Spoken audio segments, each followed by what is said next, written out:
جو ایک بنیادی بات ہے کہ کورونا کی وبا ہو یا دنیا میں کوئی بھی وبا ہو، قوموں کے مفادات نہ پہلے کبھی تاریخ میں بدلے ہیں وباؤں کی وجہ سے، نہ آئندہ کبھی بدلیں گے۔ یہی وجہ ہے کہ عین اس وقت جبکہ بھارت میں لوگ روزانہ کی بنیاد پر سینکڑوں لوگ جو 1.5 لاکھ کے قریب لوگ بیمار ہو چکے ہیں، کرونا کا شکار ہو چکے ہیں، نامعلوم تعداد میں لوگ مر چکے ہیں جن کا ابھی تعین بھی نہیں ہے، لیکن جو مفادات ہیں لداخ میں، کشمیر میں، نیپال کے ساتھ، چین کے ساتھ، پاکستان کے ساتھ، وہ وہیں کے وہیں ان کے قائم ہے۔ میں ذرا 2 باتیں جلدی سے کر دیتا ہوں۔ شاہ محمود قریشی پاکستان کے وزیر خارجہ ضرور ہیں، لیکن اتنا کمزور وزیر خارجہ پاکستان کی تاریخ میں کبھی نہیں آیا۔ وہ اسلامو فوبیا کی بات شروع کر دیتے ہیں، بات تو کشمیر کے پاکستان کے ہاتھ سے نکل جانے کی ہے۔ یہ اسلامو فوبیا کا مسئلہ حل نہیں ہو سکتا، لیکن کشمیر کا مسئلہ حل ہو سکتا ہے اگر پاکستان ایک جارحانہ پالیسی اختیار کرے۔ اور ایک بات اور بھی کہنا چاہتا ہوں، کشمیر کے مسئلے پر ایٹمی جنگ نہیں ہوگی، آپ کو یہ مسئلہ روایتی تصادم کے ذریعے ہی، روایتی سفارتکاری یا روایتی تصادم کے ذریعے ہی حل کرنا ہوگا۔ آپ دیکھیں فیضا صاحب، اس میں تو ہم دیکھ رہے ہیں کہ مسلسل ناکامی نظر آ رہی ہے۔ وزیر اعظم پاکستان نے خود جو ہے وہ اپنے آپ کو کشمیر کا سفیر کے طور پر پیش کیا، لیکن کوئی سفارتکاری میں کوئی خاص پیش رفت ہم نہیں دیکھ سکے۔ آپ بالکل درست کہہ رہے ہیں۔ دیکھیں عمران خان تو اس کو یقین تھا، اور میں عمران خان کی بیشتر پالیسیوں کا حامی ہوں، لیکن کشمیر پر ظلم یہ ہوا ہے کہ عمران خان کا یہ خیال تھا کہ وہ آئے گا اور اس کو ہندوستان میں جناب خیر مقدم کہا جائے گا اور مودی اس کا استقبال کرے گا، لیکن مودی اپنے مفادات کا اسے کیا کہتے ہیں محافظ تھا۔ چنانچہ یہ جو مایوسی عمران خان کو ہوئی ہے کہ وہ ایک دہشت گرد تنظیم ہے یا RSS کا فلسفہ لے کر چل رہی ہے، یہ بات تو سب کو پہلے بھی پتا تھی۔ چنانچہ جو بات ہے 2-3 ہے۔ چین کے ساتھ جہاں تک معاملات کا تعلق ہے، روایتی قوت کے ساتھ چین آپ کھڑا ہوا ہے، اور جو ان کی پوزیشن ہے لائن آف ایکچوئل کنٹرول کے ساتھ وہ بالکل درست ہے۔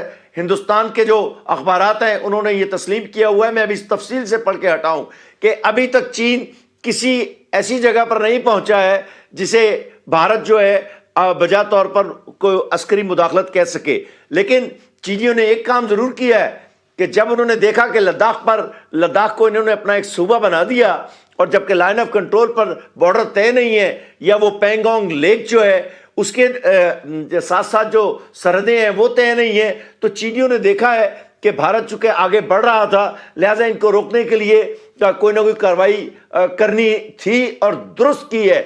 افسوس یہ ہے کہ پاکستان کشمیر پر بھارت کے قبضے کے بعد کوئی کارروائی نہیں کر رہا ہے، اور جتنے لوگ مشورہ دینے والے ہیں وہ یہ کہتے ہیں دیکھیں نا کشمیر کے مسئلے پر جنگ تو نہیں ہو سکتی، اور وہ ہمارے پچھلے جو ISPR کے غفور صاحب تھے وہ کہتے تھے دو ایٹمی قوتوں کے درمیان جنگ کیسے ہو سکتی؟ ایٹمی قوتوں کے درمیان روایتی تصادم ہوتے رہے ہیں، آئندہ بھی ہوں گے، اور آپ کو معلوم ہے کل تک چین اور روس کے درمیان سرحدی جھڑپیں، بڑی خونی جھڑپیں ہوتی رہی ہیں۔ یہی حال اب بھی ہے۔ یہ علاقے اگر کسی حل کے نزدیک پہنچیں گے تو عسکری دباؤ کے نزدیک کے ذریعے پہنچیں گے، اور پاکستان کو یہ دباؤ ڈالنا شروع کر دینا چاہیے۔ جنرل صاحب، یہ تو بہرحال ایک چیز اسٹیبلش ہو گئی ہے کہ ایٹمی قوتوں کے مابین جو ہے وہ جنگ جو ہے وہ ایک مشکل ترین عمل ہے، لیکن ایٹمی قوتوں کے درمیان جو ہے وہ توازن کے ساتھ جو ہے بات چیت یا مسائل کا حل ضرور تلاش کیا جا سکتا ہے۔ نہیں، میں نہیں مانتا ہوں، ذرا میری بات سن لیجیے۔ ایٹمی ہتھیار، ذرا سی مجھے 1 سیکنڈ دیجیے۔ جی فیضا صاحب، جی بات کر لیجیے آپ۔ جی فیضا صاحب، آپ میں کسی کا وقت نہیں لینا چاہتا۔ دیکھیں ایٹمی ہتھیار تو 2 ملکوں کے درمیان ایک دوسرے کا وجود ختم کرنے سے روکنے کے ہتھیار ہیں، جہاں ضمنی جو اس کے ساتھ ساتھ جو دوسرے تنازعات ہیں انہوں نے روایتی قوت کے ذریعے ہی حل ہونا ہے، یا روایتی سفارتکاری کے ذریعے۔ آپ دیکھیں کرائمیا کا مسئلہ، لیبیا کا مسئلہ، 5 عرب ملک فرانس اور یونان ایک طرف ہیں اور ترکی ایک طرف ہے اور اقوام متحدہ ایک طرف ہیں، سیریا، شام، اتنے ملک وہاں پر شامل ہیں۔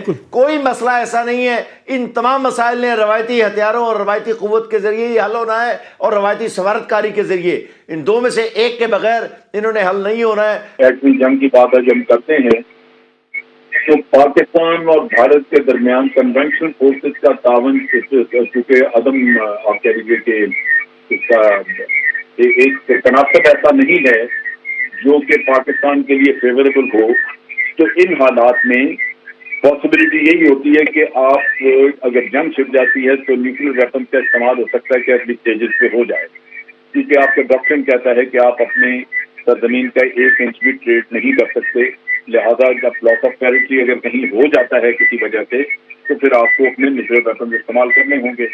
لہذا یا تو آپ اپنی کنونشنل فورسز کو اتنا مضبوط کر لیں کہ کنونشنل فیلڈ میں بھی آپ اسی طرح ایک توازن برقرار رکھ سکیں کہ آپ اپنا دفاع مکمل کر سکتے ہیں اور کوئی بھی آپ کو اس میں سیٹ بیک نہیں ہو سکتا۔